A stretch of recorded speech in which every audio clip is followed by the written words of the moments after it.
is that not why days like yesterday, is that not why Dessers is so frustrating? Because that second goal he took yesterday, brilliant finish, 2 goals yesterday, but when he goes into he doesn't seem to be able to do it, against Celtic.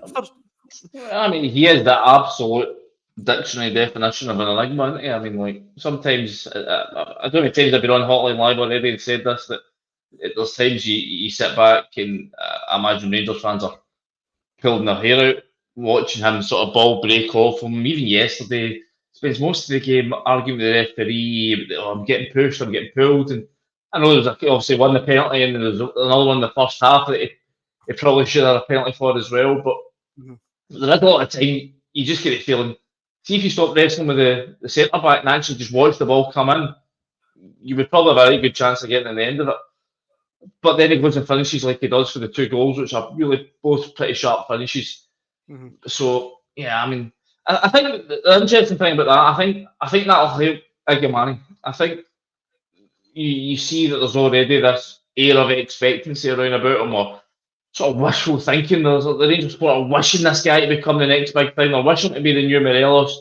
And he's what's he played? I mean, like, has he played 45 minutes of football yet? I doubt it. And he's not hit the target yet. Never mind scored. So I think the fact that you've got Dessers scoring, and it means that they don't need to rush Iggy into the team. They can, Philippe Clement can take his time with him, bed him into the squad, bed him into, he spoke this week about just even bed him into life in Scotland, which, is such a huge transition for having lived in Morocco. So I think that'll help him, the fact that there's not going to be the pressure, the rush to get him into the team. But, I've said it here a couple of times, Cyriel Dessers, lovely man.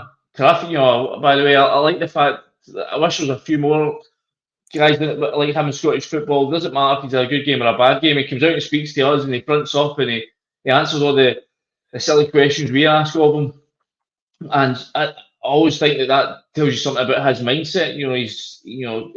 He'll miss chances, he'll lose possession. His first touch will desert him in a really sort of mind-boggling way at times, and then he'll be up and he'll score an emphatic finish like he did for that second goal yesterday. So I think there's a lot to be said for the guy's mentality. Okay, he's not the most consistent player in the world, but mentality, I think you've got to give him praise for that.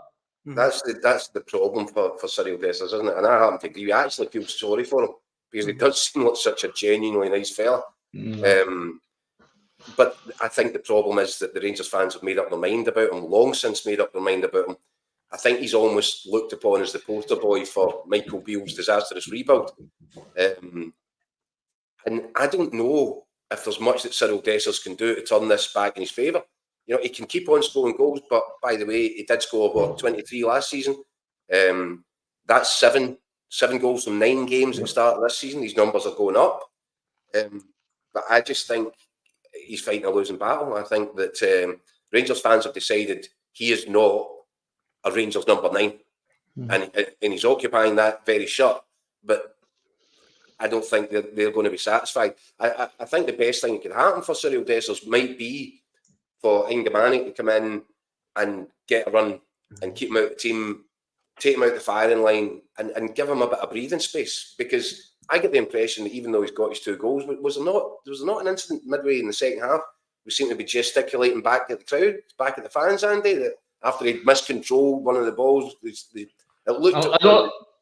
I know that obviously happened in the Dynamo Kiev game. I never saw that yesterday, but I might have been head down writing my online report at that point. But by the way, he might have been moaning at the linesman. But he did spend an awful lot of the game moaning at the officials about, I mean, you look at the 2 penalty incidents. I mean, like, Mo Salah for the second one is basically taking a piggyback ride in his back. So maybe at that point with some of that, but I do think he spent a bit too much of certainly the first half sort of remonstrating with the referee, when I think just go on with it, just focus on the cross coming in and getting the end of that, and having a row with the ref or